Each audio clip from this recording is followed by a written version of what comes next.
Mark 14ஆம் அதிகாரம் 66 72 வரை.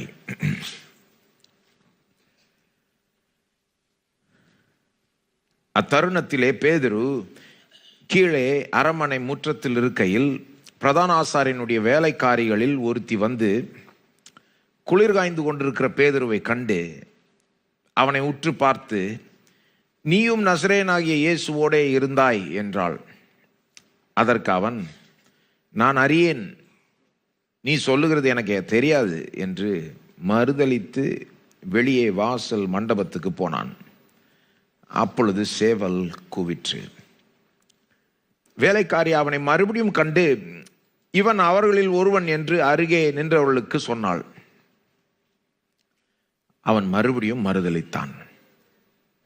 சற்று நேரத்துக்கு பின்பு மறுபடியும் அருகே நிற்கிறவர்கள் பேதுருவை பார்த்து, மெய்யாகவே நீ அவர்களில் ஒருவன், நீ கலிலேயன், உன் பேச்சு அதற்கு ஒத்திருக்கிறது என்றார்கள்.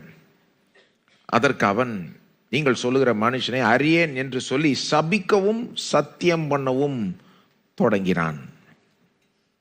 உடனே சேவல் 2ஆம் தரம் கூவிற்று. சேவல் 2 தரம் கூவுகிறதுக்கு முன்னே நீ என்னை 3 தரம் மறுதலிப்பாய் என்று இயேசு தனக்கு சொன்ன வார்த்தையை பேதுரு நினைவு கூர்ந்து மிகவும் அழுதான்.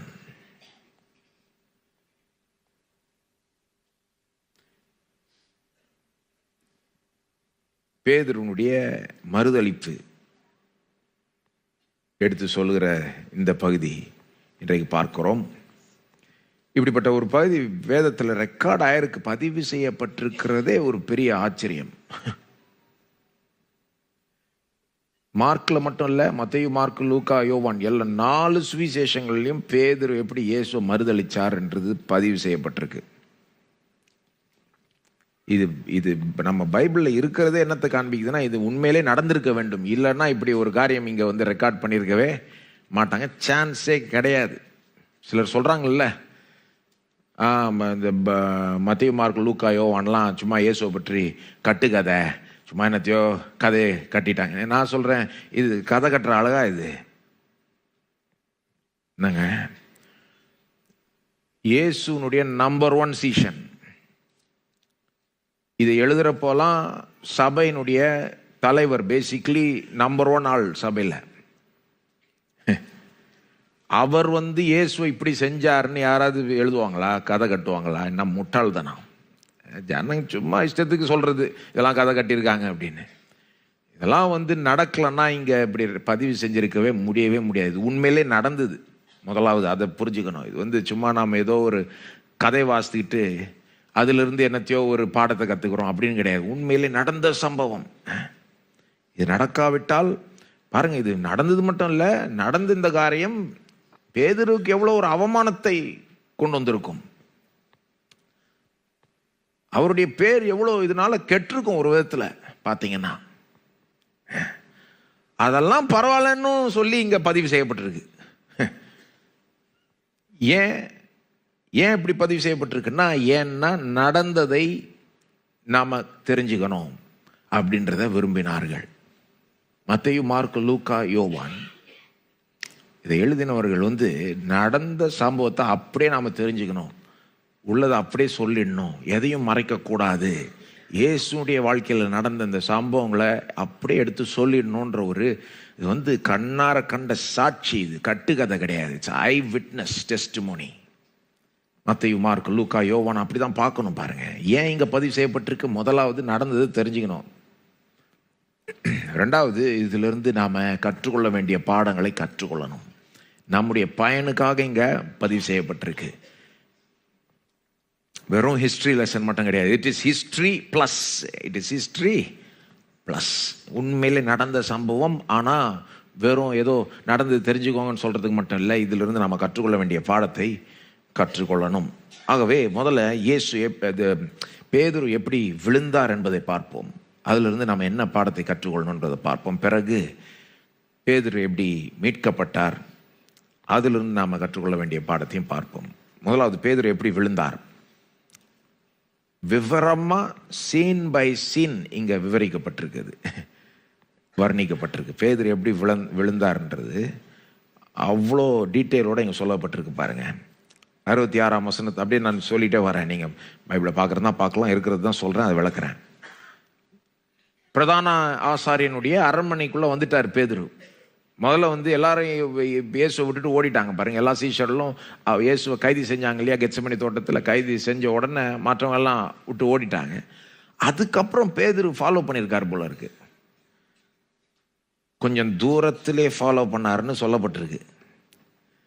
பேதுரு மட்டும் இல்லை, இன்னொரு சீஷனும் ஃபாலோ பண்ணியிருக்காருன்றது நமக்கு தெரியும். மற்ற சுவிசேஷங்களை வாசிக்கிறப்போ குறிப்பாக யோவான், அந்த இன்னொரு சீஷன் அநேகமாக யோவானாக தான் இருந்திருக்க வேண்டும். அப்போது குறைஞ்ச இந்த 2 பேர் கொஞ்சம் தூரத்துலேருந்து ஃபாலோ பண்ணிட்டு வராங்க. பார்த்துட்டாங்க இயேசு பிரதான ஆசாரியன் வீட்டுக்குள்ளே கொண்டு போகிறத பார்த்துட்டாங்க. இருட்டு, நைட்டு. ஸோ அவர் உள்ளே போன பிறகு இவங்களும் அப்படியே உள்ளே நுழைஞ்சிட்டாங்க. அது ஒரு அரண்மனை பாருங்க. பிரதான ஆசாரியனுடைய வீடுன்னா அது வீடு கிடையாது, அரண்மனை. அதாவது அப்படி தான் தமிழ் பைபிள் அரண்மனைன்னு வருது.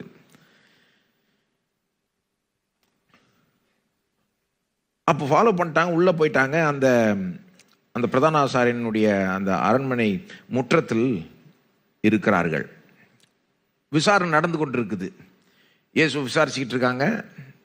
இவங்க கீழே, அங்கே பாருங்க 66 சொல்லப்பட்டிருக்கல, கீழே அரண்மனை முற்றத்தில் இருக்கையில்.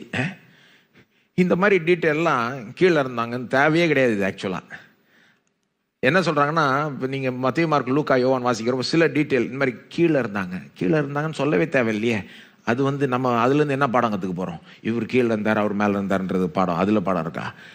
அந்த டீட்டெயில் தேவையில்லை. அப்போ ஏன் சொல்லப்பட்டிருக்கு? அப்படி தான் நடந்தது. ஒரு உண்மையான ஒரு சம்பவத்தை சொல்கிறப்போ சிலர் தேவையில்லாத டீட்டெயிலெலாம் சொல்கிற மாதிரி கூட தெரியும். பைபிளில் எதுவுமே தேவையில்லாமல் இல்லை.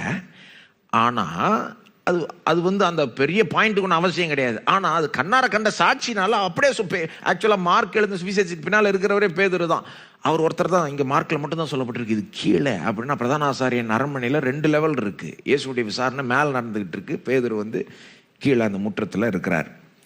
மற்ற அந்த வேலைக்காரர்களோடு இருக்கிறார். 67 சொல்லுது, அங்கே குளிர் காய்ந்து இருக்கிறப்போ ஒரு வேலைக்காரி, பிரதான ஆசாரியனுடைய வேலைக்காரி உள்ள பிரதான ஆசாரியன் இயேசுவை விசாரிச்சுக்கிட்டு இருக்காரு. வெளியே பிரதான ஆசாரியனுடைய வேலைக்காரி பேதுருவை விசாரிக்க போறான். இப்போ நீயும் நசரேயனாகிய இயேசுவோடே இருந்தாய். அவ அடையாளம் கண்டுபிடிச்சிட்டா, எப்படியோ தெரிஞ்சிருச்சு அவளுக்கு. நீ அவரோட இருந்தல்ல அப்படின்றா. அதுக்கு பேதுரு சொல்றாரு, நான் அறியேன், நீ சொல்லுகிறது எனக்கு தெரியாது. என்னது? இல்லை, நீ என்ன சொல்றேன்னு எனக்கு புரியல அப்படின்றாரு. ஃபர்ஸ்ட் இது இப்படி தான் தொடங்குது. இன்னும் போக இன்னும் மோசமாக போகுது. ஃபர்ஸ்ட் என்ன சொல்றாரு? என்னது? நீ என்ன சொல்றேன்னே புரியல, தெரியல. ஆங்கில பைபிள்லாம் வாசித்தீங்கன்னா இன்னும் கிளியராக வரும் அப்படின்னு சொல்லிட்டு உடனே கொஞ்சம் அந்த முற்றத்தின் வாசல் பக்கமாக போயிடுறாரு. திரும்ப அந்த வேலைக்காரி அவனை பற்றி மற்றவங்கள்ட்ட சொல்லுது. 69 பார்க்கலாம் பாருங்க. அங்கே கூட இருந்த மற்ற அந்த வேலைக்காரர்கள்லாம் பார்த்து சொல்லுது, இவன் அவர்களில் ஒருவன், அந்த கூட்டத்தில் ஒருவன். அவரோடைய ஒரு கூட்டம் சுற்றிட்டு இருக்கோம்ல, அவர்களில் ஒருவன் என்று மற்றவங்களுக்கு சொல்லுது அந்த வேலைக்காரி. அவன் மறுபடியும் மறுதளித்தான். பேதுரு இல்லை அப்படின்னு எல்லாருக்கும் ஃபர்ஸ்ட் வேலைக்காரிட்ட எனக்கு நீ என்ன சொல்றேனே புரியல அப்படின்ட்டாப்புல, எனக்கு தெரியாது அவரை அப்படின்ட்டு. இப்போ எல்லாருக்கிட்டையும் சொல்றாப்புல எனக்கு தெரியாது அவரை அப்படின்னு. யார்? இயேசுவை தெரியாதுன்றாப்புல பேதுரு. யோசித்து பார்க்க முடியுமா? அப்புறம் கொஞ்ச நேரம் பின்பு மறுபடியும் அங்க நின்றவர்கள் இப்போ வேலைக்காரி கிடையாது, அங்க இருந்த எல்லாருமே பேதுருவை பார்த்து, மெய்யாகவே நீ அவர்களில் ஒருவன், நீ கலிலேயன், உன் பேச்சு அதற்கு ஒத்திருக்கிறது என்றார்கள். 2வது தடவை தெரியாதுன்னு சொன்னார்ல, அது என்ன சொல்றாங்கன்னா, அந்த கிரேக்க மொழியை தெரிஞ்சவங்க என்ன சொல்றாங்க, அநேகமாக அது தெரியாதுன்னு திரும்ப திரும்ப சொல்லியிருக்கணும் அப்படின்ற மாதிரி. ஒருவேளை அப்படி இருக்கலாம். ஏன்னா போதுமான அளவுக்கு பேச்சை கேட்டுட்டாங்க. ஒருத்தர் பேச்சை கேட்டே எந்த ஊர்லேருந்து வராங்கன்னு சொல்லிடலாம்ல. மெட்ராஸ் தமிழுக்கும் தூத்துக்குடி தமிழுக்கும் வித்தியாசம் இருக்குல்ல. அந்த மாதிரி அவங்க யூதர்கள் மத்தியிலையும் யூதேயாவில் எருசலேமில் பேசுகிற அந்த ஆக்சென்ட் வேற, கலிலேயாவில் பேசுகிற அந்த விதம் வேற. ஒரே மொழி தான், ஆனால் பேசுகிற விதம் கொஞ்சம் மாறும். அப்போ பேச்சை கண்டுக்கிட்டாங்க இருக்கவங்களாம். இவர் தெரில இல்லைன்னு சொல்ல பேச்சு, அந்த பேசுகிற விதம், அந்த வார்த்தைகள் எல்லாம் வச்சுக்கிட்டு, இல்லை நீ கலிலேயான் தான் இருக்கணும், நாங்கள்லாம் யூதேயாலேருந்து சேர்ந்தவர்கள், எருசலேமை சேர்ந்தவர்கள், நீ மட்டும் கலிலேயன், அப்போ நீ அவரோட தான் இருக்கணும் அப்படின்றாங்க. உன் பேச்சு ஒன்று காட்டி கொடுத்துருச்சு. அப்போ இது இல்லைன்னு அவங்கள கன்வின்ஸ் பண்ணுறதுக்கு என்ன பண்ணுறாரு பேதுரு, நீங்கள் சொல்லுகிற மனுஷனே அரியன். எப்படி சொல்கிறாரு பாருங்க இயேசுவை, நீங்கள் சொல்கிற மனுஷனை எனக்கு தெரியவே தெரியாது அப்படின்ட்டு சபிக்கவும் சத்தியம் பண்ணவும் தொடங்கினான். இதுதான் இதில் ரொம்ப பயங்கரமான இது. சபிக்கவும் சத்தியம் பண்ணவும் தொடங்கினான்னா, சத்தியம் பண்ணுறதுன்னா சத்தியமாக சொல்கிறன்ற மாதிரி ஆணையிட்டு சொல்கிறது. நீதிமன்றத்தில் சத்தியம் பண்ணி சொல்லுவாங்கல்ல, இதுதான் சத்தியம் அப்படின்னு. அல்லது நாம் சொல்லுவோம் மதர் ப்ராமிஸாக சொல்கிறேன் அப்படின்வோம். அந்த மாதிரி சத்தியம் பண்ணி சொல்கிறேன், எனக்கு தெரியவே தெரியாது அவரை. ஆனால் அது மட்டும் இல்லை, சபிக்கவும் தொடங்கினான்னு எழுதப்பட்டிருக்கு. இது ரொம்ப ஒரு சபிக்கவும் தொடங்கினார்னா, இதில் பேசிக்லி நீங்கள் இன்னைக்கு வந்து இப்போ சபிக்க தொடங்கினாங்கன்னா இப்போ தமிழில் எப்படி புரிஞ்சுக்கிறீங்கன்னு தெரியல, பட் ஆங்கிலத்தில் ஹி கர்ஸ்ட் அப்படின்னு வரும். ஆங்கிலத்தில் ஒருத்தர் கர்ஸ் பண்ணுறாங்கன்னு சொன்னால் இன்னைக்கு எப்படி அர்த்தம் ஆகுதுன்னா, நிறைய பேருக்கு அவங்க வந்து கெட்ட வார்த்தை பயன்படுத்துகிறாங்கன்னு, கெட்ட வார்த்தையாக சொல்லி, அசிங்க வார்த்தையாக சொல்லி பேசுறது, அதை வந்து கர்சிங்னுவாங்க ஆங்கிலத்தில். அப்போ இதை பார்க்குறப்ப சிலர் அப்படி நினச்சிக்கிறாங்க. ஆனால் இங்கே கிரேக்க மொழியில் அங்கே பயன்படுத்துகிற வார்த்தையெல்லாம் அதை குறிக்கல. அவர் கெட்ட வார்த்தை பேசி சொன்னார்ன்ற மாதிரி அது அர்த்தம் கிடையாது. அப்போ வேற என்ன அர்த்தம்? பேசிக்லி 2 ஆப்ஷன் தான். ஒன்று, தம்மையே சபிச்சிருக்கணும்,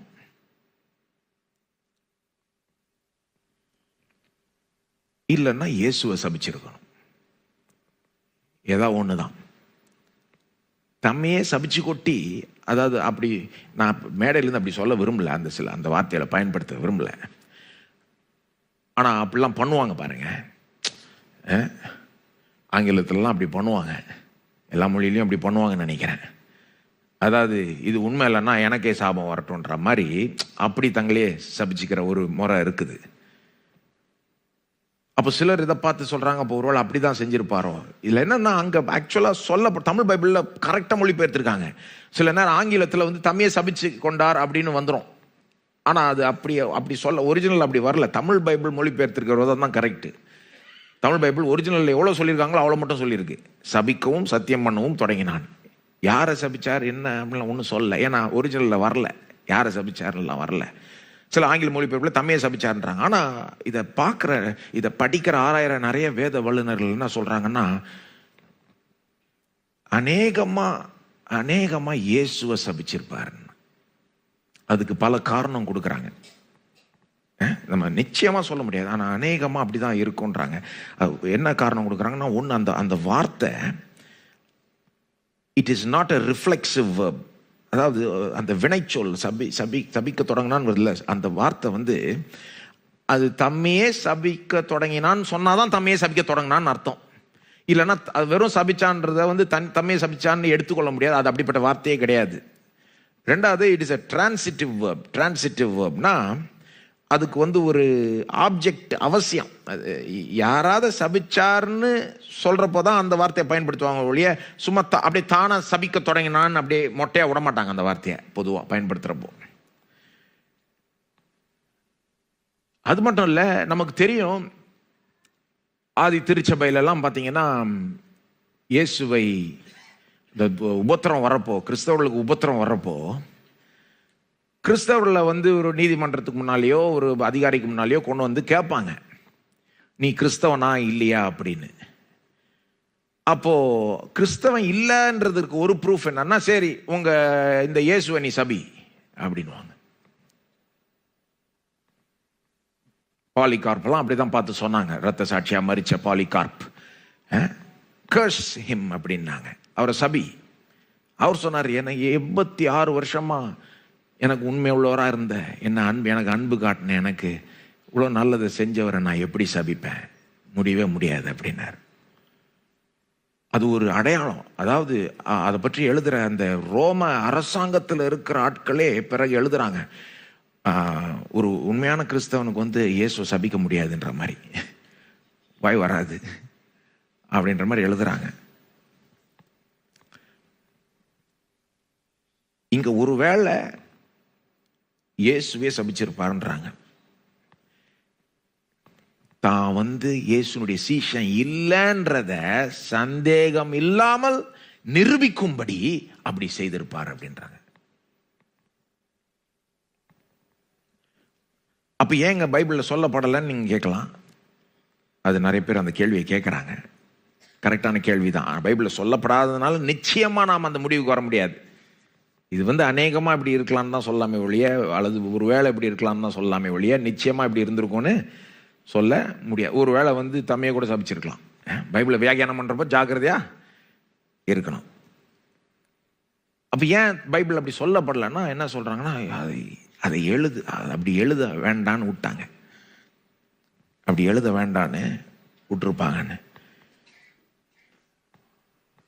ஆனா தம்மையே சபிச்சு சொன்னா கூட அது நான் ரொம்ப குறைவான குற்றமா? எப்படி இருந்தாலும் இது ரொம்ப பெரிய ஒரு துரோகம், ஒரு பெரிய ஒரு குற்றம். பேதுரு இங்க செஞ்ச காரியம் கொஞ்சம் நஞ்சம் கிடையாது. ரொம்ப பயங்கரமான ஒரு காரியம். ஒரு தடவை இல்லை, 3 தடவை. போக போக இன்னும் மோசமா கடைசியில் சபிக்கிற அந்த வார்த்தைகளை பயன்படுத்தி சத்தியம் பண்ணி எனக்கு இவரை தெரியவே தெரியாது அப்படின்ட்டாப்ல. அது செஞ்ச உடனே 72 சேவல் 2ஆம் தரம் கூவிற்று. உடனே பேதுருக்கு இயேசு சொன்னது மனசுக்கு வந்துருச்சு. சேவல் 2 தரம் கூவுறதுக்கு முன்னால நீ என்ன 3 தரம் மறுதளிப்பாய். அதை நினைச்சு அவன் வெளியே போய் மிகவும் அழுதான். இதுல இருந்து நாம் என்ன கற்றுக்கொள்ளணும்? முதலாவது, பேதுருடைய வீழ்ச்சி இங்க இவ்வளவு விவரமாய் ஏன் சொல்லப்பட்டிருக்குன்னா, அவருடைய வீழ்ச்சியிலிருந்து நாம் சில காரியங்களை கற்றுக்கொள்ளணும். அவர் மீட்கப்படுகிறார்ன்றது அதுக்கப்புறம் வரலாம். நம்ம முதல்ல அவர் இப்படி விழுந்ததிலிருந்து நாம சில காரியங்களை கற்றுக்கொள்ளாம விட்டுறக்கூடாது. ஏன்னா அதனாலதான் இவ்வளவு விவரமா இங்க சொல்லப்பட்டிருக்கு. என்னத்தை கற்றுக்கொள்ளணும்? முதலாவது, பேதுரு இப்படி விழ முடியும்னா, பேதுருவால இப்படி விழ முடியும்னா, இயேசுடைய நம்பர் 1 சீஷன் இப்படி செய்ய முடியும்னா என்னங்க லெசன் இதுல இருந்து? யாரு வேணா செய்யறதுக்கு வாய்ப்பு உண்டு. வாய்ப்பு உண்டு. பேதுரு சாதாரண ஆள் இல்லைங்க, தண்ணீர் மேல நடந்த ஆளுங்க. அந்த மாதிரி விசுவாசம் உள்ள ஆளு. யோசித்து பாருங்க, தண்ணீர் மேல எத்தனை பேர் அந்த மாதிரி நடக்கிறதுக்கு எத்தனை பேருக்கு விசுவாசம் இருக்க முடியுங்க? பேதுரு தான் முதல்ல இயேசுவை மேசியா என்று அறிக்கையிட்டவர். நான் யார் என்று நீங்கள் சொல்லுகிறீர்கள் என்று இயேசு சொல்றப்போ, எல்லாம் சீஷர் அமைதியா இருக்கிறப்போ, எல்லாம் வேற வேற பதில் சொல்றப்போ, நீர் எரேமியா, நீர் ஒரு தீர்க்கதரிசி, நீர் யோவான் தான், எல்லாம் வேற என்னத்தையோ சொல்றப்போ, பேதுரு ஒருத்தர் தான், நீர் ஜீவனுள்ள தேவனாகிய குமாரன் ஆகிய கிறிஸ்து, ஜீவனுள்ள தேவனுடைய குமாரன் ஆகிய கிறிஸ்து என்று அவர் தான் சொன்னார். அப்போ இயேசு என்ன சொன்னாரு? நீ பாக்கியவான், மாம்சமும் ரத்தம் உனக்கு இதை வெளிப்படுத்தவில்லை, என்னுடைய பிதா உனக்கு இதை வெளிப்படுத்தி இருக்கிறார். சீமோன்ற ஆளுடைய பேரையே இயேசு மாத்தினார் பேதுருன்னு. ஏன்னா பேதுருவுக்கு அர்த்தமே என்னது? கண்மலை. ஆனா இங்க இந்த கண்மலை விழுந்துட்டார். அவருக்கே இப்படி ஆக முடியும்னா, அவரே இப்படி செய்ய முடியும்னா, யார் வேணா இப்படி செய்யறதுக்கு வாய்ப்பு உண்டு என்பதை புரிந்து கொள்ள வேண்டும். யாருமே இல்லை நானா இருந்தா இப்படி செஞ்சிருக்கவே மாட்டேன், இப்படி செய்யவே மாட்டேன், சான்ஸே கிடையாது அப்படின்னு முட்டாள்தனமா ஓவர் கான்ஃபிடண்டா இருக்கக்கூடாது. இயேசுக்காக நான் சாக கூட ரெடின்னு சொல்றது ஒண்ணு, ஆனா அந்த நேரம் வர்றப்போ தைரியமா நிக்கிறது வேற. பேதுருவை லேசா நினைச்சிடாதீங்க. பேதுரு இயேசுக்காக நான் சாக ரெடின்னு சொன்னவர். கொஞ்ச நேரம் முன்னால இயேசுகிட்டே சொன்னவர். இயேசு சொன்னார், இந்த ராத்திரியில் நீங்க எல்லாரும் என்னை விட்டு ஓடிடுவீங்கன்னு சொல்றப்போ பேதுரு என்ன சொன்னார்? யார் போனாலும் நான் போக மாட்டேன். அப்புறம் சொல்றாரு இயேசு, 2 தரம் சேவை என்ன பேதுரு இப்படி சொல்றீங்க? 2 தரம் சேவல் கூடுறதுக்கு முன்னால 3 தரம் என்ன மறுதளிப்பான்னு சொல்றப்போ பேதுரு என்ன சொன்னாரு? உமக்காக நான் உம்மோட சிறைக்கு போக ரெடி, சாக கூட ரெடி, ஆனா உன் மறுதளிக்கவே மாட்டேன். நீங்க நினைக்கிறீங்களா அவர் சும்மா சொன்னாருன்னு? உண்மையா சொன்னாருங்க. அவர் சும்மா சொல்லலைங்க, உண்மையா சொன்னாரு. ஆனா அவர் இந்த மாதிரி செஞ்சிட்டார். அந்த நேரம் வரும்போது அவரை தெரியாதுன்ட்டார். இது நம்மளை விட அந்த ஒரிஜினலா மார்க் எழுதப்பட்டது பாருங்க. அந்த ஆடியன்ஸ் ஒரிஜினலா ரோமாபுரியில் இருக்கிற கிறிஸ்தவர்களுக்கு எழுதப்பட்டதுன்றாங்க அநேகமா. இந்த சுவிசேஷம், மார்க்கில் இந்த சுவிசேஷம் ஒரிஜினலாக ஃபர்ஸ்ட் யாருக்கு போய் கிடைச்சதுன்னா ரோமாபுரியில் இருக்கிற அந்த கிறிஸ்தவர்கள். பெரும்பான்மையாக அவங்க புறஜாதியார், சில யூதர்களும் இருந்திருப்பாங்க நிச்சயமா. அவங்க ரோம அரசாங்கத்தினால் உபத்திரவப்படுத்தப்பட்டு கொண்டிருந்தார்கள். அந்த நேரத்தில் ரோம அரசாங்கம் அவங்கள உபத்திரப்படுத்திக்கிட்டு இருக்கு. அப்போ அவங்களுக்கு இது ரொம்பவே பொருந்தோன்றாங்க. ஏன்னா அவங்களுக்கும் இந்த மாதிரி கேள்வி வந்திருக்கும், நீ கிறிஸ்தவனா? ஆம்னு சொன்னா அதுல உபத்திரம் வரும், இல்லைன்னு சொன்னா தப்பிச்சுக்கலாம்.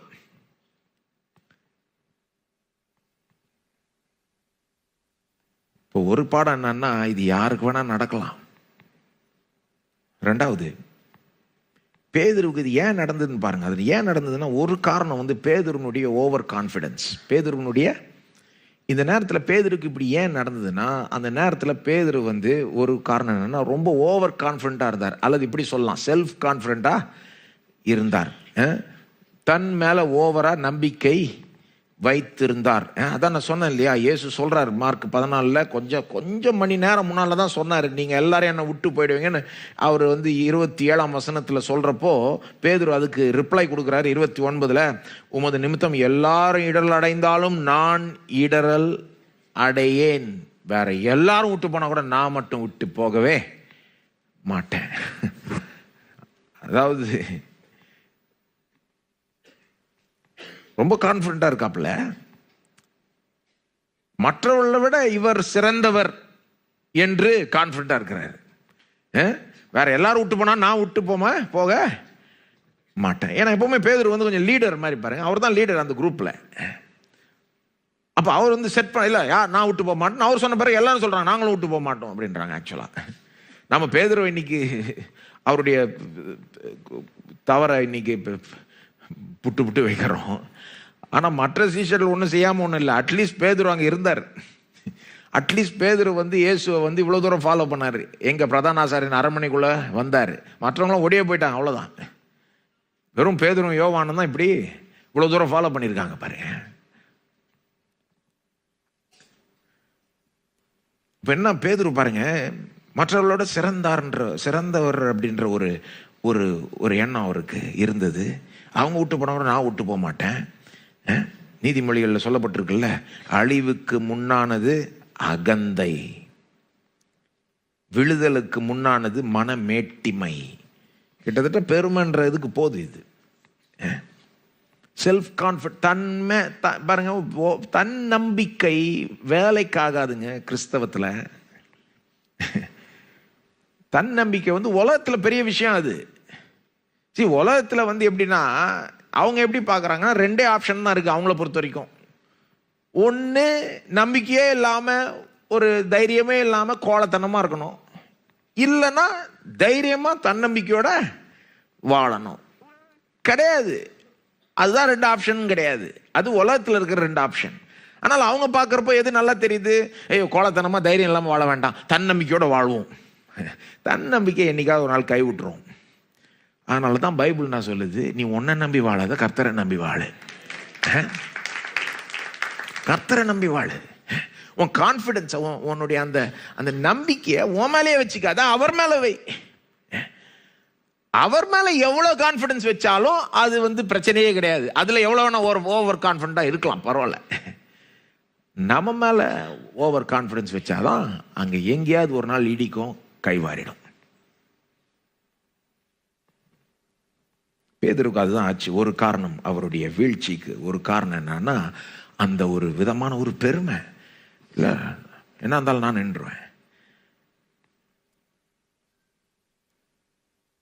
கர்த்தருடைய கிருபையினால என்ன இருந்தாலும் நான் நின்றுவேன் சொல்றது வேற. அது பெருமை கிடையாது, அது கர்த்தர் பேரில் விசுவாசம். பாருங்க, அந்த வித்தியாசம் கரெக்டா புரிஞ்சுக்கணும். வெறும் தன் நம்பிக்கைக்கும் கடவுள் பேரில் நம்பிக்கைக்கும் வித்தியாசம் கரெக்டா துல்லியமா புரிஞ்சுக்கணும். உலகத்துல தன் நம்பிக்கையை போதிக்கிறாங்க. You believe in yourself, you can do it. ஒன்றும் பிரச்சனை இல்லை. You have everything you need, just look inside you. உனக்குள்ளாக பாரு, உனக்கு தேவைப்படுறது எல்லாமே உனக்குள்ளாக இருக்கு. இதோ இந்த இருதயத்துக்குள்ள இருக்கு. நீ கொஞ்சம் முடிவு எடுத்தனா, நீ ஸ்ட்ராங்கா இருந்தனா போதும், அவ்வளவுதான். அவங்களுக்கு தெரிஞ்ச சிறந்ததுங்க அது. அவங்க போதிக்கிட்டோம், அதை நல்லது போதிக்கிட்டோன்னு சொல்லுவேன் நான். அவங்களுக்கு தெரிஞ்ச சிறந்தது. ஆனா நமக்கு அதை விட மேலான வழி தெரியும். ஒருபோதும் நம்மளை கைவிடாத ஒரு வழி தெரியும். கர்த்தர் பேர்ல நம்பிக்கை வைப்போம். மூணாவது, பேதுருடைய வீழ்ச்சியினுடைய ஒரு காரணம் என்னன்னா, பேதுருனுடைய கேர்லெஸ்னஸ். அதாவது விழித்திருங்கள்னு சொன்னார் இயேசு, விழித்திருந்து ஜெபம் பண்ணுங்கள்னாரு. ஆனா பேதுரு வந்து சுத்தமா விழித்தே இல்லை அன்னைக்கு. நீங்க பாத்தீங்கன்னா பல விதத்துல பேதுரு வந்து கேர்லெஸ்ஸா இருக்கிறார் அந்த இடத்துல. அந்த நேரத்தில் கெத்சமனி தோட்டத்திலேயே ஜெபிக்க வேண்டிய நேரத்தில் தூங்கிட்டு இருக்கிறாரு. சும்மா இருக்க வேண்டிய நேரத்தில் பட்டயத்தை உருவி பட்டயத்தினால இன்னொருத்தர் காதை வெட்டிட்டாரு. இயேசுவோடையே இருக்க வேண்டிய நேரத்தில் ஓடி போயிட்டாரு. கிட்டக்க ஃபாலோ பண்ண வேண்டிய நேரத்தில் தூரத்திலே அவருக்கு பின் சென்று அப்படின்னு வருது 54. முன்ன எப்பவுமே கிட்ட தானே இருப்பார் பேதுரு. ஆனா இப்போ பாடு வேதனைன்னு வர்றப்போ இப்போ வந்து டிஸ்டன்ட் ஃபாலோவர் ஆயிட்டார். தூரத்திலிருந்து ஃபாலோ பண்றாரு. பிரதான ஆசாரியனுடைய அரண்மனையில் இருக்கிறப்போ என்ன பண்ணிட்டு இருக்காருங்க? குளிர் காய்ந்து கொண்டிருந்தான் என்று வருது. கவனிச்சிங்களா? அதை 2 வசனத்துல அதை சுட்டி காமிக்கிறாங்க. பேதுருவே தான் மார்க் எழுதின சுவிசேஷத்துக்கு பின்னால் இருக்கிறாரு. 54, 67 ரெண்டுத்துலயும் அப்படி வருது. நெருப்பண்டையில் குளிர் காய்ந்து கொண்டிருந்தான். உள்ள இயேசுக்கு வந்து அங்க நெருப்பு மாதிரி விசாரணை நடக்குது. இவர் வந்து நெருப்பண்டையில் குளிர் காய்ந்து கொண்டு இருக்கிறார். அது மட்டும் இல்ல, இயேசுனுடைய எதிரிகளோட அங்க உட்கார்ந்துகிட்டு இருக்கிறார்.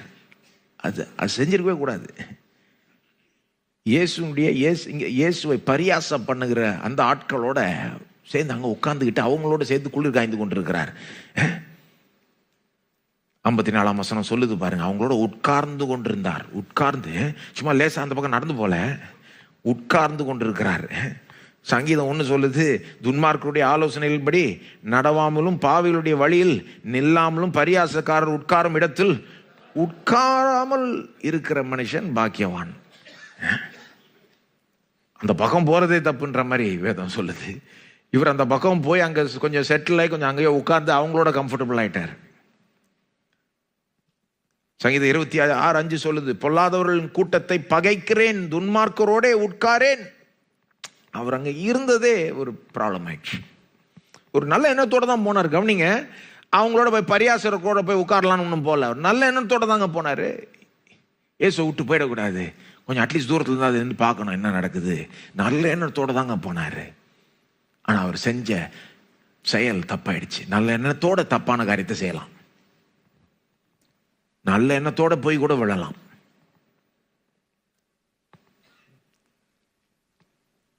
அப்போ பேதுரு வந்து ஒரு ஓவர் கான்ஃபிடன்ஸ், ஒரு செல்ஃப் கான்ஃபிடன்ஸ், ஒரு கேர்லெஸ்னஸ், செய்யக்கூடாதெல்லாம் செஞ்சுக்கிட்டே இருந்தாரு. ஆகவே 4வது பாடமா சொல்றேன், அந்த மாதிரி கேர்லெஸ்ஸா ஒரு ஓவர் கான்ஃபிடன்ஸ், செல்ஃப் கான்ஃபிடன்ஸோட இல்லாம நாம் என்ன செய்ய வேண்டும்? இயேசு ஏற்கனவே சொன்னதை செய்யணும். விழித்திருந்து ஜெபம் பண்ண வேண்டும். இதனுடைய ஆப்போசிட் என்ன? இதுக்கு நேர் எதிர்மாறான விதம் என்னங்க? கேர்லெஸ் இல்லாம விழித்திருக்க வேண்டும். தன்னம்பிக்கை இல்லாம அவர்கிட்ட ஜெபிக்க வேண்டும். ஆண்டவரே உம்முடைய உதவி வேணும் அப்படின்னு நம்ம ஜெபிக்க. பேதுருகிட்ட அந்த 2மே இல்லாம போயிடுச்சு அந்த நேரத்தில். எப்பவுமே அப்படி இல்லை, அந்த நேரத்தில் இல்லாம போயிடுச்சு. ஏசு சொல்றாரு, விழித்திருந்து ஜெபிங்கன்னா தூங்கிட்டு இருக்காரு, பார்த்துக்கலாம் அப்படின்ற ஒரு தைரியம் பாருங்க.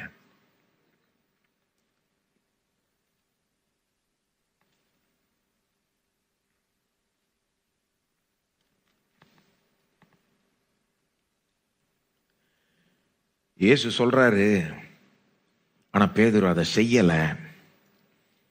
பேதுரு வந்து பார்த்துக்கலாம் தன் மேல ஒரு நம்பிக்கை வைத்து கொண்டு லூஸில் விட்டு கடைசியில் இதாகிடுச்சு. விழித்திருந்து, எல்லாம் சொல்லுங்க, விழித்திருந்து ஜெபம் பண்ணுங்கள் அப்படின்னா நான் அதை பற்றி ஒரு செய்தியே பேசினாலும் ரொம்ப நேரம் அதை பற்றி அதில் இருக்க விரும்பலை. விழித்திருங்கன்னா உங்கள் பங்கை செய்யுங்க, நீங்கள் செய்ய வேண்டியதை செய்யுங்க, அலர்ட்டாக இருங்க. ஏன்னா எந்த இடத்துலேருந்து சோதனை வரலாம், எப்போ வேணா வரலாம், யார் வேணா சோதிக்கப்படலாம். ஆகவே அலர்ட்டாக இருக்கணும். ஆனால் நாம் எவ்வளோ அலர்ட்டாக இருந்தாலும் பத்தாது, நாம் என்ன ஸ்டெப் எடுத்தாலும் பத்தாது. இதுக்கு மேலேயும் தேவன் நமக்கு உதவி செய்யணும். தேவன் மட்டும் உதவி செய்யலைன்னா சான்ஸே கிடையாது. ஆகவே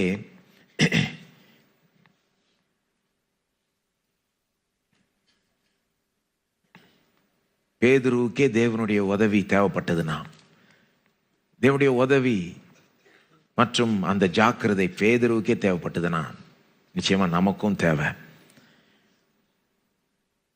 4 பாடம் சொல்லியிருக்கேன். ஆக மொத்தத்தில் இப்படி சொல்லலாம், ஒரே பாடமாக சொன்னா, பேதுருவ மாதிரி இல்லாமல் நாம் இயேசுவை போல இருக்க கற்றுக்கொள்ளணும். இந்த பகுதியில் பேதுருவுக்கும் இயேசுக்கும் பெரிய கான்ட்ராஸ்ட் வந்துக்கிட்டே இருக்குது. கவனிச்சிங்களா கவனிக்கலையா?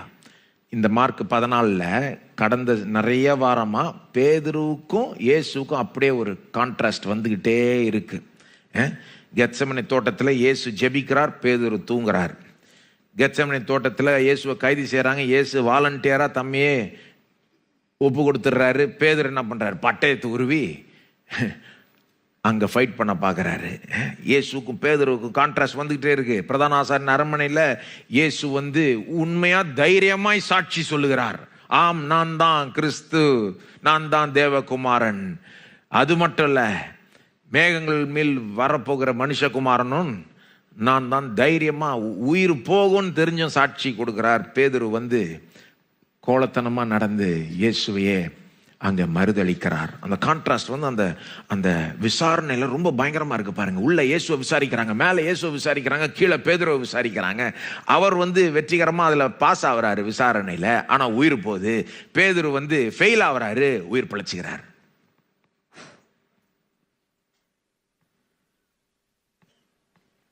பயங்கரமாக இருக்கு அந்த கான்ட்ராஸ்ட். நீங்கள் பார்த்தீங்கன்னா இயேசு தம்மையே மறுதளிக்கிறார், பேதுரு இயேசுவையே மறுதளிக்கிறார். இயேசு உண்மையான சாட்சியா இருக்கிறார், பேதுரு உண்மை இல்லாத ஒரு சாட்சியா இருக்கிறார். இயேசு பிரதான ஆசாரியனுக்கு முன்பாக அங்க இருக்கிற யூத தலைமைத்துவத்தில் டாப்பான ஆள், எல்லாம் டாப், அங்க ஆலோசனை சங்கம், அந்த சுப்ரீம் கோர்ட், அவங்க எல்லாருக்கும் முன்பாக தைரியமா நிற்கிறார். பேதுரு ஆஃப்டர் ஆல் ஒரு வேலைக்காரிக்கு முன்பாக மடிந்து போகிறார்.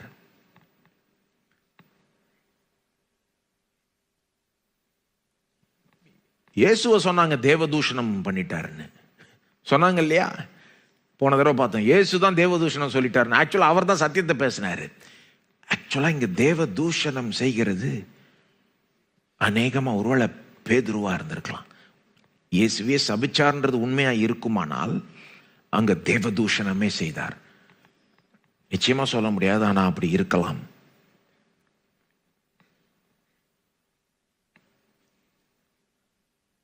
பேதுருவை போல இருக்காதீங்க, இயேசுவை போல இருங்கன்னு இந்த பகுதி நமக்கு படிச்சு சொல்லுது.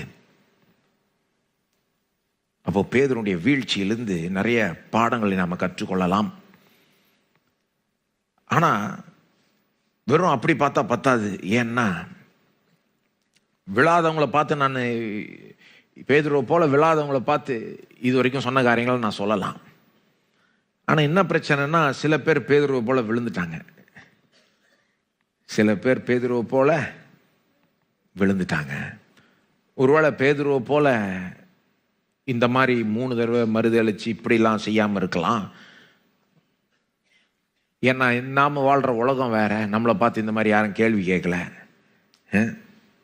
இப்படி ஒரு பயமுறுத்துகிற ஒரு சூழல் ஒருவேளை நமக்கு இல்லாமல் இருக்கலாம். ஐயோ உயிர் போயிடலாமோ, என்னை அடிப்பாங்களோ உதைப்பாங்களோ அப்படின்ற ஒரு பயம் இல்லாத இருக்கிறதுனால நாம் இந்த மாதிரி பேதுருவை போல சேலஞ்ச் படாமல் இருக்கலாம். ஆனால் வேற விதத்தில் நம்ம இயேசுவை மறுதளிச்சிருக்கலாம். இயேசுவை குறித்தும் சுவிசேஷத்தை குறித்தும் வெட்கப்படுறதும் கிட்டத்தட்ட அந்த மாதிரி, அவ்வளோ தூரம் போலனாலும் அதுக்கு நேராக போகிற மாதிரி ஒரு காரியம். நாம் சில நேரம் இயேசுவை குறித்து வெட்கப்பட்டிருக்கலாம். மற்றவங்களுக்கு முன்பாக நாம் கிறிஸ்தவன் என்று காமிச்சிக்க வெட்கப்பட்டிருக்கலாம். வேண்டாம். அல்லது ஒருத்தவங்க இயேசுவை பற்றி கிறிஸ்தவத்தை பற்றி கேடு கெட்ட விதத்தில் பேசுகிறப்போ நமக்கு சில நேரம் தேவன் சொல்கிறார், நீ சொல்லு, நீ சத்தியத்தை பேசு அப்படின்னு சொல்கிற நேரத்தில் தான் நம்ம தயங்கிடலாம். அப்போது இயேசுவை மறுதளிக்கிற அளவுக்கு அது போகலனாலும் அந்த டைரக்ஷனில் போகுது. அது உண்மை என்னன்னா நிறைய பேர் இல்லை, சிலர் பேதுருவை போல விழுந்திருக்கலாம், அல்லது அது போல விழுந்திருக்கலாம். அந்த லெவலில் இல்லாட்டிலும் அந்த ஒரு திசையில் விழுந்திருக்கலாம். சிலர் பிறகு விழுவார்கள். அப்போ அவங்களுக்கெல்லாம் நான் என்ன சொல்றது? அவங்களுக்கு என்ன சொல்லுவேன்னா, எப்படி பேதுரு மன்னிக்கப்பட்டு மீட்கப்பட்டாரோ அதுபோல நீங்களும் மன்னிக்கப்பட்டு மீட்கப்படலாம். பேதுருடைய கேஸ் அவரை போல விழாதீங்கன்னு சொல்றதுக்கு மட்டும் இல்லை, அவரை போல விழுந்தவங்களை பார்த்து சொல்லுகிறது வேதம். அவரை போல நீங்களும் மன்னிக்கப்படலாம், அவரை போல நீங்களும் மீட்கப்படலாம். பேதுரு மன்னிக்கப்பட்டாரா? ஆம். பேதுரு மீட்கப்பட்டாரா? ஆம். பேதுரு முதல் பிரசங்கத்தை செய்ததே பேதுரு தாங்க. இயேசு பரமேறின பிறகு அப்போஸ்தலர்ல பெந்தகோஸ்து நாள் அன்றைக்கு பேதுரு தாங்க முதல் பிரசங்கத்தை செய்கிறார். பேதுருனுடைய பிரசங்கத்தில் தான் ஆயிரக்கணக்கான பேர் ரட்சிக்கப்படுறாங்க. அப்போஸ்தலர் நடவடிக்கையில் முதல் 12-13 அதிகாரத்துக்கு பேதுரு தான் மெயின் அங்க. அதுக்கப்புறம் பவுல் ஆதி திருச்சபையில் பேதுரு மிகப்பெரிய ஒரு தலைவராக இருந்தார் பாருங்க. இது நடந்த பிறகு இது பேதுருனுடைய முடிவா இல்லை. எப்படி அவர் மீட்கப்பட்டார்ன்றது இங்க மார்க்ல பெருசா சொல்லப்படல.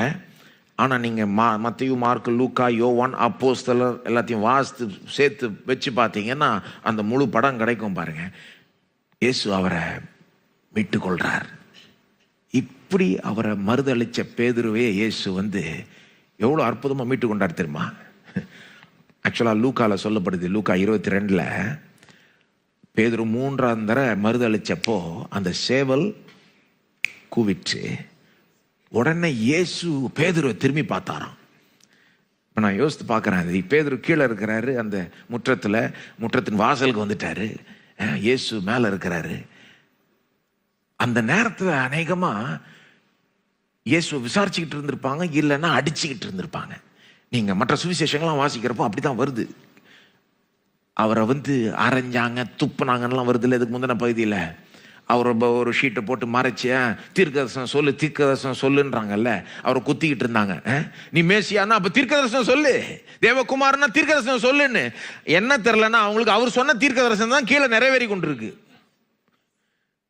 ஐரணினா அந்த மாதிரி ஐரணி. இது சொல்லுன்றான். அவர் சொல்லிட்டாரு, அவர் சொன்னபடியே நடந்துகிட்டு இருக்கு. கீழே கரெக்டாக நடந்து முடியுது. அவரும் திரும்பி பார்க்குறாரு பேதுரு. நான் நினச்சி பார்க்குறேன், எப்படி அந்த லுக்கு, இயேசுனுடைய லுக்கு எப்படி இருந்திருக்கும்? நீங்கள் என்ன நினைக்கிறீங்க? எப்படி இருந்திருக்கும்? அது ஒரு கோபத்தின் லுக்காக இருந்திருக்குமா? ஒரு டிஸப்பாயின்மெண்ட், நான் பேதுரு இப்படி செஞ்சிட்டியே அப்படின்ற ஒரு பார்வையாக இருந்திருக்குமா? இயேசுடைய முகத்தை பார்க்குறப்போ, அவருடைய கண்களை பார்க்குறப்போ என்னத்தை பார்த்துருப்பார் பேதுரு? நான் சொன்னேன்ல அப்படின்ற ஒரு லுக்காக இருந்திருக்குமா? நம்ம அநேகர் அந்த மாதிரி சொன்னது கரெக்டாக நிறைவேறிச்சுன்னா சொன்னேன்ல அப்படின்ற லுக்காக இருந்திருக்கும். இயேசுடைய முகத்தில் என்ன மாதிரி லுக்கை பார்த்துருப்பார்? என்ன ஒரு எப்படிப்பட்ட ஒரு முகத்தை பார்த்துருப்பார்? நான் நினைக்கிறேன் அது ஒரு அன்பின் முகத்தை பார்த்துருப்பார். முகத்தை பார்க்குறப்போவே நான் நினைக்கிறேன் அதில் புரிஞ்சிருப்பார் இயேசு ஒன்றும் பேசாமலே கண்கள் மூலமாய், வெறும் அந்த எக்ஸ்பிரஷன் மூலமாகவே சில காரியங்களை அங்கே பேதுருவுக்கு சொல்லாமலே சொல்லியிருப்பார்னு நினைக்கிறேன். பேதுரு, எனக்கு இப்படி நடக்கும்னு யாருக்குன்னே தெரியும், ஆகவே பயப்படாத, எங்கே போனாலும் திரும்ப என்கிட்ட வந்துரு, நான் சொன்னதை மறந்துடாத. அங்கே லூக்காவில் வாசித்தீங்கன்னா லூக்கா 22 60 62 அந்த ஆர்டர் ரொம்ப இன்ட்ரெஸ்டிங் பாருங்கள். சேவல் கூவிற்று 60 சொல்லுது, 61 சொல்லுது இயேசு கர்த்தர் திரும்பி பேதுருவை நோக்கி பார்த்தார். அப்புறம் சொல்லுது பேதுரு வந்து கர்த்தர் சொன்னதை நினைவு கூர்ந்தார். அந்த ஆர்டர் சேவல் கூவுது, இயேசு பார்க்குறாரு, பேதுரு ஞாபகம் வச்சுக்கிற மனசுக்கு வருது, ஐயோ இயேசு இப்படி சொன்னாரு அப்படின்னு. பேதுருக்கு தாங்க முடியல, வெளியே போய் மன கசந்து அழுதான். லூக்கால சொல்லப்படுது. ஆனா அவன் அழ அழ நினைச்சிருப்பான்னு நினைக்கிறேன். பேதுரு நினைச்சிருப்பார், என்ன நினைச்சிருப்பார், இயேசுக்கு இது முன்னாலே தெரிஞ்சுது, நான் தான் நடக்கவே நடக்காதுன்னு நினைச்சேன், ஆனா இயேசு முன்னாலே சொல்லிட்டார். அது மட்டும் இல்ல, வேற காரியங்களும் சொன்னார். என்ன சொன்னாரு, பேதுருவே நான் உனக்காக ஜெபிச்சிருக்கிறேன், உன் விசுவாசம் ஒழியாதபடி நான் உனக்காக வேண்டிக் கொண்டேன் அப்படின்னு சொன்னாரா சொல்லியா? லூக்கா 22:32 சொன்னார். அதையும் நினைச்சிருப்பாரு, எனக்காக வேண்டிக் கொண்டேன், என் விசுவாசம் ஒழியாதுன்னு சொல்லிட்டாரு. வேற என்ன நினைச்சிருப்பாரு பாருங்க. ஒரு பக்கம் அவருக்கு வந்து அவர் செஞ்சதுனுடைய அந்த வருத்தம் இருந்திருக்கும் அதிகமா. எப்படி செஞ்சிட்டேனே, அதுவும் அந்த அந்த கலாச்சாரத்துல சொன்ன வாக்கை காப்பாத்திக்கலன்னா அவமானம். எல்லாருனாலும் பேதுரு சொல்லிட்டார், நான் யார் ஓடினாலும் நான் ஓடி போக மாட்டேன், எல்லாரும் யார் இடரில் விழுந்தாலும் நான் இடறி விழ மாட்டேன், உமக்காக சாக கூட ரெடின்னு எல்லாரும் சொன்ன பேதுரு இப்ப அவமானப்படுகிறார் இந்த விதத்துல. அப்போ ஒரு பக்கம் அந்த வருத்தம் அதை நினைச்சு நினைச்சு அழுது இருப்பார். ஆனா இன்னொரு பக்கம் அவர் மனசுல இயேசு சொன்ன வார்த்தைகளை நினைவு கூர்ந்திருப்பார். என்ன சொன்னார் இயேசு? லூக்கா 22:32 தொடர்ந்து சொல்றாரு, நீ குணப்பட்ட பின்பு உன் சகோதரரை ஸ்திரப்படுத்து. விழுறதுக்கு முன்னாலே சொல்லிடுறாரு, நீ குணப்பட்ட பின்பு உன் சகோதரனை ஸ்திரப்படுத்து. என்னமோ நிச்சயமா இவர் குணப்பட்டுருவாரு, சகோதரரையும் ஸ்திரப்படுத்துவார்ன்ற மாதிரி சொல்லிட்டார். அப்போ ஒரு பக்கம் பேதுருக்கு வருத்தம், இன்னொரு பக்கம் எல்லாம் போயிடல, ஒரு நம்பிக்கை. இயேசு இந்த மாதிரி சொல்லிட்டாரே, அப்போ ஒருவேளை என்னை திரும்ப ஏற்றுக்கொள்வாரா அப்படின்னு நினைச்சிருப்பான்னு நினைக்கிறேன். இல்லை, அதனாலதான் பாருங்க. அது மட்டும் இல்லை, இயேசு என்ன சொன்னார், மார்க்கில் கூட பார்த்தோம் நம்ம, நீங்க எல்லாம் என்னை விட்டு ஓடி போயிடுவீங்க, ஆனா நான் உயிரோட எழும்பின பிறகு உங்களுக்கு முன்னே கலிலியாவுக்கு போவேன். என்ன சொல்றேன், எல்லாம் என்னை விட்டு போயிடுவீங்க, கைவிட்டுருவீங்க, ஆனா உயிர் தெழுந்த பிறகு கலிலேயில சந்திப்போம் அப்படின்றாரு. அங்க வந்துருங்க, திரும்ப யார் என்ன செஞ்சாலும் அங்க வந்துருங்க, என்ன திரும்ப சந்திச்சிருங்க. அது மட்டும் இல்ல, இவ்வளோ என்ன ஏன் இதெல்லாம் காமிக்கிறேன்னா, இவ்வளோ இயேசு செஞ்சதுனாலதான் பேதுருக்கு நம்பிக்கையே போகல. திரும்ப போறார் இயேசு கிட்ட. மார்க் 16:7 இயேசு உயிரோட எழும்பின பிறகு அந்த ஸ்திரீகள் போறாங்கல்ல, ஈஸ்டர் சண்டே அன்னைக்கு, ஞாயிறு அன்னைக்கு காலங்கத்தால போறாங்க. அங்க அந்த கல்லை ஆறடா தள்ளுவா அப்படின்னு நினைச்சிட்டு போறாங்க. ஏற்கனவே கல் வந்து தள்ளப்பட்டிருக்கு. அங்க ஒரு தூதன் உட்காந்துக்கிட்டு பேசுறான். என்னன்னு சொல்றான், உயிர் தெழுந்த இயேசு இங்க தேடாதீங்க, அவர் உயிரோட எழும்பிட்டாரு,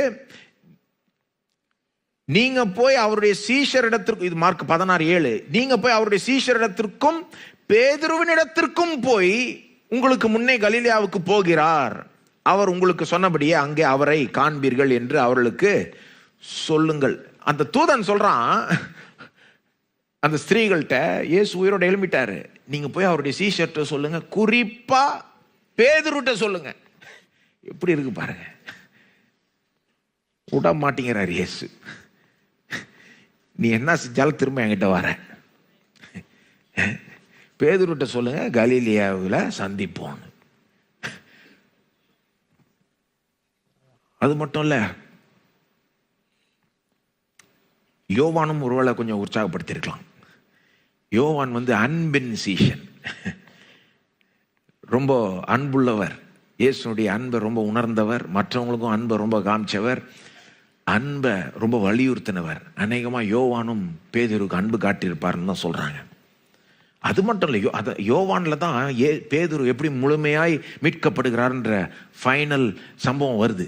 யோவான் 21 இயேசு உயிரோட எழும்பின பிறகு அங்க அந்த கலிலேயா கடல் ஓரமா ஒரு நாள் வந்து பேதுரும் மற்ற சீஷர்களும் மீன் பிடிச்சிக்கிட்டு இருக்காங்க. பழைய ஒரு ஞாபகத்தில் மீன் பிடிக்க போயிடுறாங்க பாருங்க. என்ன நினைச்சாங்களோ தெரில, திரும்ப அந்த தொழிலுக்கு தான் போகணுமோ அப்படின்னு நினச்சாங்களா, அல்லது சும்மா ஃப்ரீ டைமில் மீன் பிடிப்போமான்னு நினச்சாங்களா? ஒருவேளை அது கொஞ்சம் ஒரு மனசோர்வோடு பிடிக்கிற மாதிரி தான் தெரியுது. பிடிக்க பார்க்குறாங்க, மீன் பிடிக்க பார்த்துட்டு இருக்காங்க, திரும்ப மீனே பிடிக்க முடியல. அப்புறம் கரெக்டாக ஒரு விடியற் காலையில் ஒருத்தர் வந்து அங்கே கரையில் நிற்கிறாரு. கரை ஓரம் நின்று கத்தி சொல்கிறாரு அங்கேருந்து, வலையை இந்த பக்கம் போடுங்க அப்படின்றாரு. சரி சும்மா போட்டா 153 மீனை பிடிச்சாங்கன்னு சொல்லுது. இந்த டீட்டெயில் நமக்கு தேவையா? 153. அது ஏன்னா அது எண்ணி பார்த்தாங்க, அது கரெக்டாக ஞாபகம் வச்சுன்னு சொல்லியிருக்காங்க. இவ்வளோ மீன்களை பிடிச்சி பார்த்தா அது இயேசு. அப்புறம் இயேசு உட்காந்து அவங்களோட சாப்பிட்றாரு ஃபிஷ் அண்ட் சிப்ஸ். சாப்பிட்டுட்டு பேதுருவை மட்டும் கூப்பிட்டு தனியாக அவரோட கொஞ்ச நேரம் செலவழிக்கிறார். அற்புதமான ஒரு பகுதி யோவான் 21 அங்கே அந்த வசனங்கள் 15 17 நீங்கள் வாசித்தீங்கன்னா 3 தடவை பேதுருவை பார்த்து கேட்குறாரு இயேசு. என்னன்னு கேட்குறாரு? நீ என்னை நேசிக்கிறாயா? 3 தடவை. ஏன் 3 தடவை? 3 தடவை மறுதளிச்சார்ல, இப்போ அதிலிருந்து மீள்றதுக்கு சான்ஸ் கொடுக்குறாரு இயேசு. என்னை நேசிக்கிறாயா? பேதுரு சொல்றாரு, ஆமா நான் நேசிக்கிறேன். அப்புறம் இயேசு சொல்றாரு, 3 தடவை சொல்றாரு, என் ஆடுகளை மேய்ப்பாயாக. 3 தடவை நீ என்ன நேசிக்கிறாயான்னு கேட்கிறாரு. பேதுரு 3 தடவை நேசிக்கிறேன்னு சொல்லி 3 தடவையும் ஒவ்வொரு தடவையும் இயேசு என்ன சொல்றாரு? அப்ப என்ன நேசிக்கிறேன்னா என் ஆடுகளை போய் மேய். ரொம்ப அற்புதமான ஒரு சம்பவம் அது. ஏன்னா அங்கே என்ன பண்ணுறாருன்னா இயேசு அவருடைய அந்த மறுதளிப்பை ரிவர்ஸ் பண்ணுறாரு. 3 தடவை மறுதளிச்ச பேதுரு இப்போ 3 தடவை அறிக்கையிட வைக்கிறார். நான் நேசிக்கிறேன் ஆண்டவரே. பேதுருக்கே ஒரு மாதிரி ஆயிடுது. 3ஆவது தடவை வரத்துக்குள்ள பேதுரு வருத்தப்படுகிறார். இயேசு திரும்ப திரும்ப இப்படி கேட்கிறாரே அப்படின்னு. ஆனால் பேதுருடைய நன்மைக்காக தான் கேட்கிறாரு பாருங்க. கடைசியில் பேதுரு சொல்றாரு, ஆண்டவரே உமக்கு தெரியும், உமக்கு தெரியும் நான் உண்மை நேசிக்கிறேன்றது உமக்கு தெரியும்.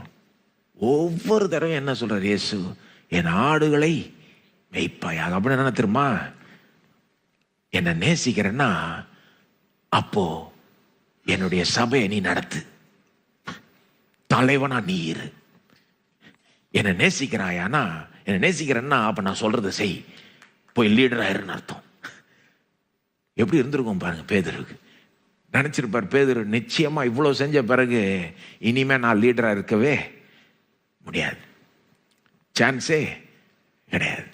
வேற எந்த மனுஷனா இருந்தாலும், நான் நினைக்கிற முக்காவாசி சபைகளா இருந்தாலும், அதோட பேதுருடைய சான்ஸ் முடிஞ்சது. ஏத்துக்கொண்டா கூட எப்படி ஏத்துக்கொள்வாங்க? ஏதோ ஒரு ஓரமா கடை, நீனு மறுதளிச்சவனாச்சவே, நீனு சபிச்சு கொட்டி மறுதளிச்சவனாச்சே, ஒரு ஓரமா கடை அப்படின்னு இருப்பாங்க. இயேசு வந்து என் ஆடுகளை மெய்ப்பாயாக எனக்கு கட்டளை கொடுக்கிறார். சாய்ஸ் கிடையாது. நீ ஒரு லீடரா இருக்கிறியான்னு சாய்ஸ் கொடுக்கல, போய் மரியாதை செய்கின்றார். லீடர் ஆயிரு, நம்பர் 1 ஆயிரு. எப்படிங்க? கடவுளை போல இரக்கம் உள்ளவர் வேற யாரும் பார்க்கவே முடியாதுங்க. இந்த மாதிரி இரக்கம்லாம் மனுஷன்ட்ட பார்க்கவே முடியாது, சான்ஸே கிடையாதுங்க. கிறிஸ்தவர்கள்ட்ட கூட பார்க்க முடியாது, முக்காவாசி கிறிஸ்தவர்கள்ட்ட கூட பார்க்க முடியாது.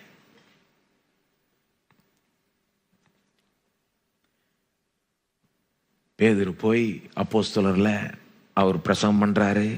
அவருடைய ஊழியத்தில் அவ்வளோ வெற்றி, அவர் செய்யறதெல்லாம் வாய்க்குது. சபைக்கு தலைவராக இருக்கிறாரு. மார்க் எழுதின சுவிசேஷத்தையே மார்க்குக்கு சொன்னது பேதுருவா தான் இருக்கும்னு சொல்றாங்க.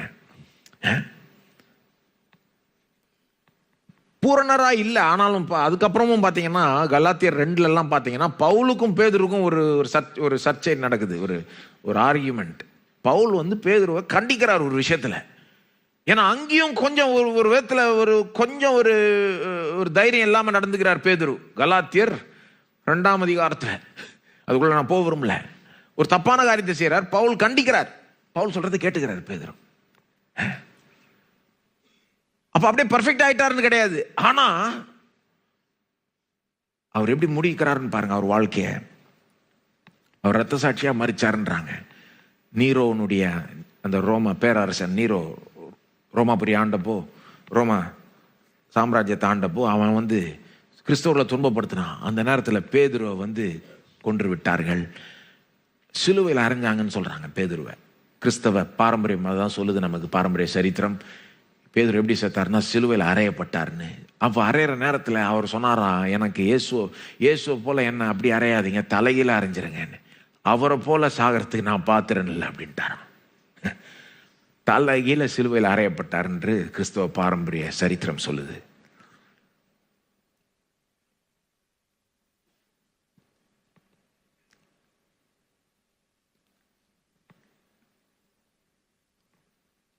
கடவுளுடைய இரக்கம் வேற லெவல். இரக்கத்தில் ஐஸ்வர்யம் உள்ளவர் இவர்.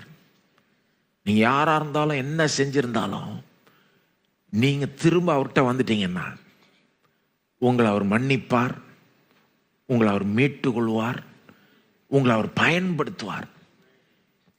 நீங்க என்ன செஞ்சிருந்தாலும் அவர் அதில் ஆச்சரியப்படலைங்க. அவருக்கு ஏற்கனவே தெரியுங்க நீங்க அப்படி செய்வீங்கன்னு.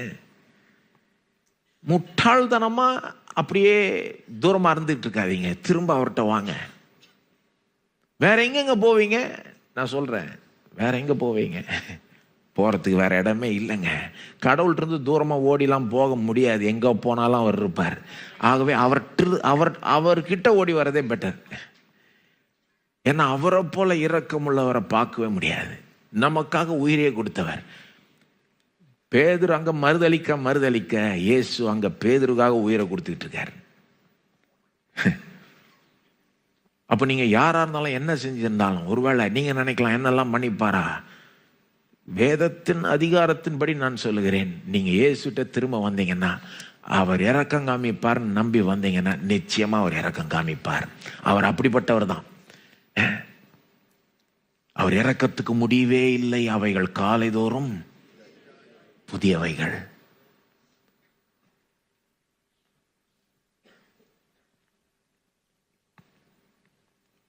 சபையில சில நேரம் அதை புரிஞ்சுக்க மாட்டாங்க. நான் சொன்னது போல நிறைய கிறிஸ்தவர்களே அந்த மாதிரி இரக்கம் காட்ட மாட்டாங்க. அதனால நீங்க சோர்வடைஞ்சிட வேண்டாம். கிறிஸ்து கிறிஸ்தவர்கள் மாதிரி நினைச்சு கூடாது. எப்படி? கிறிஸ்து கிறிஸ்தவர்கள் மாதிரி இல்லைங்க. கிறிஸ்தவர்கள் தான் கிறிஸ்துவ போல இருக்கணும். ஆனா அவங்க அப்படி இல்லாததுனால கிறிஸ்துவ சந்தேகப்பட வேண்டாம். சபையினுடைய சரித்திரத்தில் பார்த்தீங்கன்னா 250 AD, கிறிஸ்துவுக்கு பின் ஒரு 250 வருஷம், ரோம பேரரசன் டிசியஸ் என்ற அவனுடைய அந்த அரசுல அவன் ஆள்றப்போ பயங்கரமா கிறிஸ்தவர்கள் உபத்திரவப்படுத்துறான். ஒரு 2 வருஷம் அதாவது ஆதி திருச்சபையில் ஒரு 10 உபத்திரவத்தின் காலம் இருந்தது பாருங்க. ஃபர்ஸ்ட் 400 ஆண்டு எடுத்துக்கிட்டீங்கன்னா அதில் சிலது ரொம்ப மோசமானது. அதில் ஒன்று இந்த இது 250 கிறிஸ்துவுக்கு பின் 250 நடக்கிற அந்த ஒரு 2 வருஷம் உபத்திரவம். அதெல்லாம் பயங்கரமாக கிறிஸ்தவர்களை டார்ச்சர் பண்ணுறாங்க, இது பண்ணுறாங்க. எந்த அளவுக்குன்னா நிறைய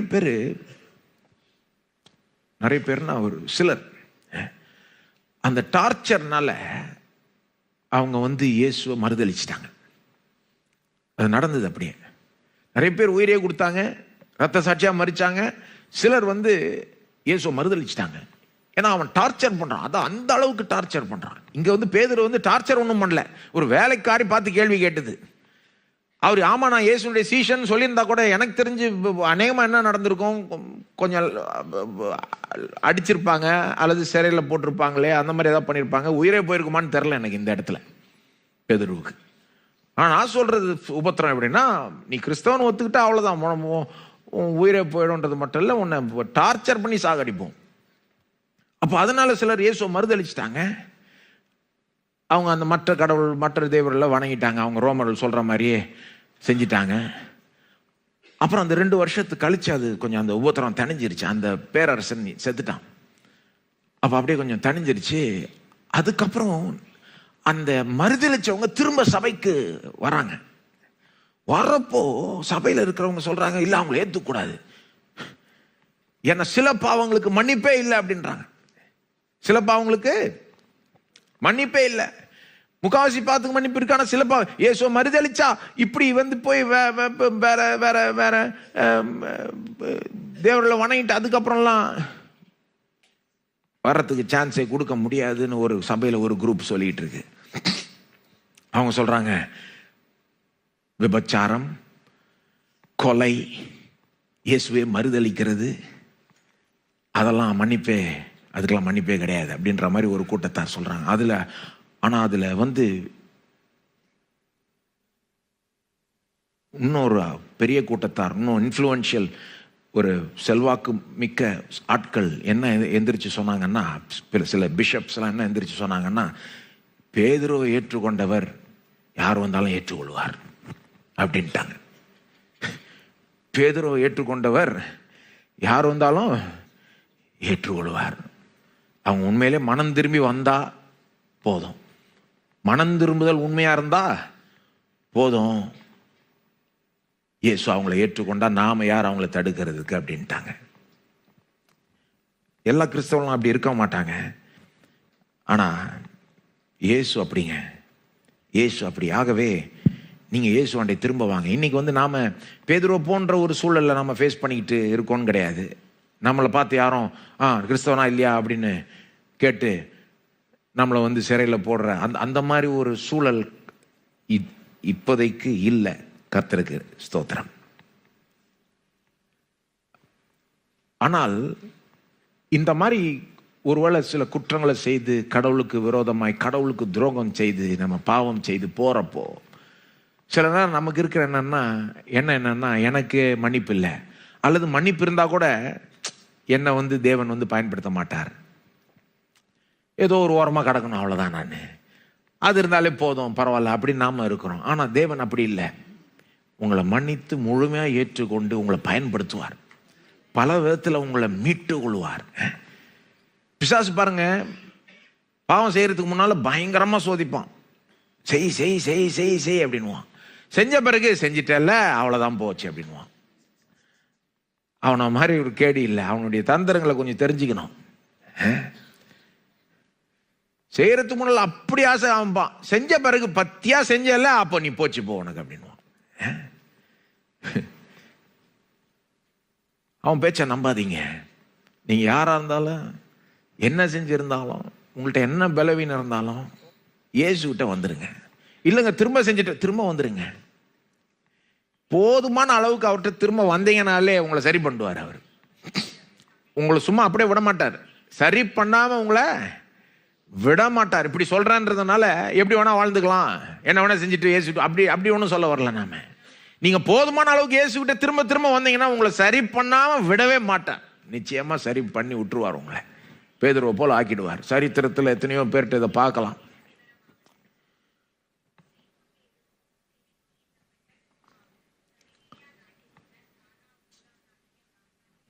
நம்ம எல்லாரும் எழுதி நிற்போம்.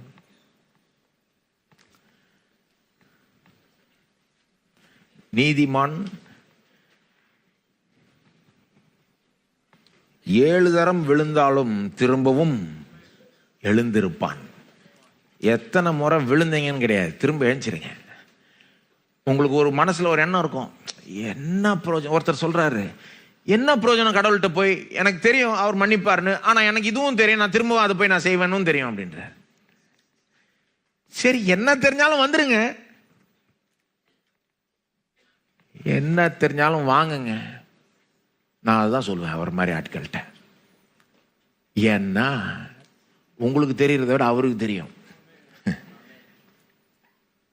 கொஞ்சம் உங்களோட B patient with your self. உங்களோடைய நீங்க கொஞ்சம் பொறுமையா இருங்க. இதையும் நினைச்சுக்காதீங்க, நீங்க ஒருபோதும் அப்படியே பர்ஃபெக்ட் ஆயிடுவீங்கன்னு நினைச்சுக்க வேண்டாம்.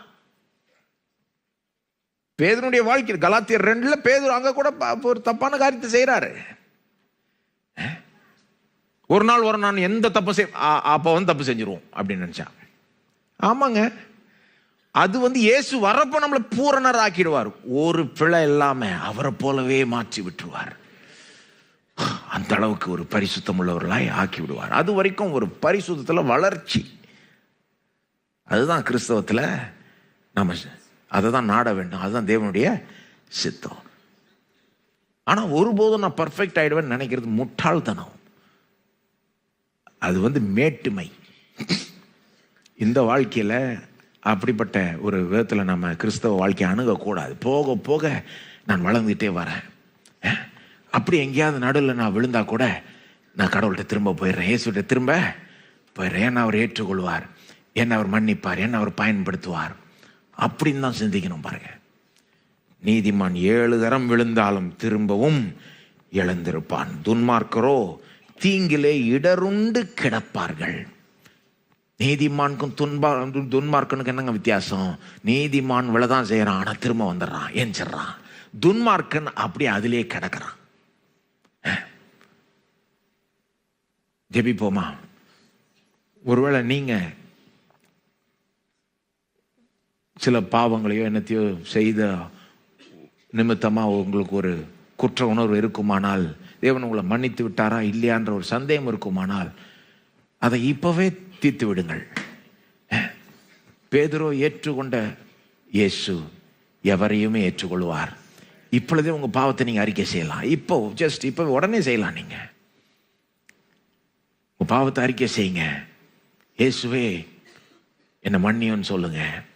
என்னை சுத்திகரி, என்னை கழுவும், என்னை பரிசுத்தப்படுத்தும், என்னை திரும்பவும் பயன்படுத்தும் ஆண்டவரேன்னு சொல்லுங்க. அவர் பண்ணுவார், அவர் செய்வார். நீங்க ஜஸ்ட் சிம்பிளா அவரை விசுவாசிச்சா போதும். ஸ்தோத்திரம் ஆண்டவரே, மை ஸ்தோத்தரிக்கிறோம் தேவனே, மை ஸ்தோத்தரிக்கிறோம். உம்மா போல இரக்கம் உள்ளவர், அன்புள்ளவர், கிருபை உள்ளவர் வேற எவரும் இல்லை, யாரும் இருக்கவும் முடியாது.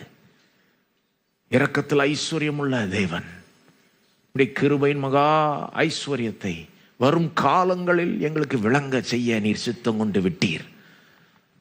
அதற்காக நன்றி செலுத்துகிறோம் ஆண்டவரே. எங்களை உம்மை போல அதிகமா மாற்றும். நாங்கள் இப்படியே விழ விரும்பவில்லை, உம்மை போல தைரியமாய் நிற்க விரும்புகிறோம் ஆண்டவரே. நீர் ஒருத்தர் தான் எங்களை அப்படி மாற்ற முடியும். நிச்சயமா உம்முடைய உதவினால் பேதுருவை நீர் மாற்றினீர், அது போலவே எங்களையும் மாற்ற வல்லவர், நல்லவர். ஆகவே நாங்க இருக்கிற இடத்துல, நாங்க வேலை செய்கிற இடத்துல, வாழுகிற இடத்துல உமக்காக தைரியமா நிற்க எங்களுக்கு கிருபை செய்ய ஆண்டவரே. உம்மை குறித்தோ உம்முடைய சுவிசேஷத்தை குறித்தோ வெட்கப்படாமல் அதை குறித்து மேன்மை பாராட்டி, என்ன ஆனாலும் பரவாயில்ல உமக்காக நின்று உமக்காக பேசி உம்முடைய நாமத்தை மகிமைப்படுத்த நீர் மட்டும்தான் எங்களுக்கு கிருபை செய்ய முடியும். உம்முடைய உதவி இல்லாமல் நிச்சயமா அது சாத்தியமே இல்லை. ஆகவே நீர் கிருபை செய்ய ஆண்டவரே. உம்முடைய கிருபை எங்களுக்கு போதுமானதா இருக்கிறது. எங்களுடைய பலவீனத்தில் உம்முடைய பலன் பூரணம் அடைகிறது. ஆகவே எங்களுடைய பலவீனத்தை குறித்தும் நாங்கள் மேன்மை பாராட்டுவோம். ஏனென்றால் உம்முடைய பலன் எங்களை நிரப்பட்டும். கிறிஸ்துவே எங்களுடைய பலன் என்று சொல்லுகிறோம். கிறிஸ்துவே எங்களுடைய ஜீவன் என்று சொல்லுகிறோம். கிறிஸ்துவே எங்களுக்கு எல்லாம் என்று சொல்லுகிறோம். ஸ்தோத்திரம் ஆண்டவரே. அநேகர் இன்றைக்கு மண்டை வாரட்டும், மன்னிப்பை பெறட்டும், உமால பயன்படுத்தப்படட்டும். அநேகர்கிட்ட பிசாசு பொய்யை புரட்டி வச்சிருக்கிறான்.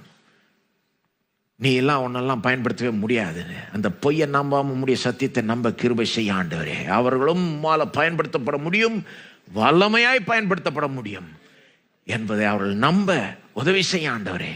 விசுவாசப்படி எடுத்து வைக்க உம்முடைய ஜனங்களுக்கு உதவி செய்ய ஆண்டவரே. வல்லமையா அவளை பயன்படுத்தும், ஆசீர்வதியம், அநேகருக்கு ஆசீர்வாதமாய் ஆக்கும். இயேசுவின் நாமத்தில் ஜெபிக்கிறோம், ஆமென். நம்முடைய கர்த்தராகிய இயேசு கிறிஸ்துவினுடைய கிருபையும் பிதாவாகிய தேவனுடைய அன்பும் பரிசுத்தாவியானவருடைய ஐக்கியமும் சமாதானமும் நம்மோடு இன்றைக்கும் என்றைக்கும் இருப்பதாக, ஆமென். பாடலை பாடி கலைந்து செல்வோம்.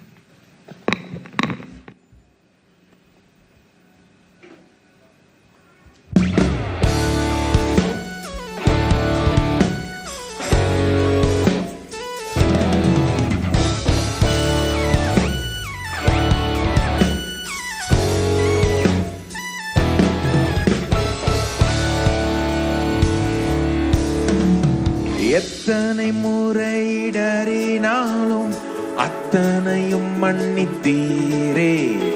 நன்மையும் கிருபையும் தொடரச் செய்து என்னை மீண்டும் நடக்க வைத்தீரே.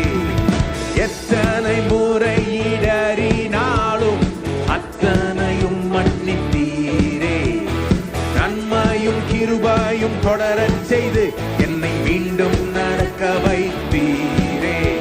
என் நாட்கள் முடியும் வரை, என் ஜீவன் பிரியும் வரை, என் சுவாசம் ஒழியும் வரை உம்மையே ஆராதிப்பே, உம்மையே ஆராதிப்பே, உம்மையே ஆராதிப்பே. கர்த்தர் ஆசீர்வதிப்பாராக. உம்மை ஆராதிப்பே, உம்மை ஆராதிப்பே.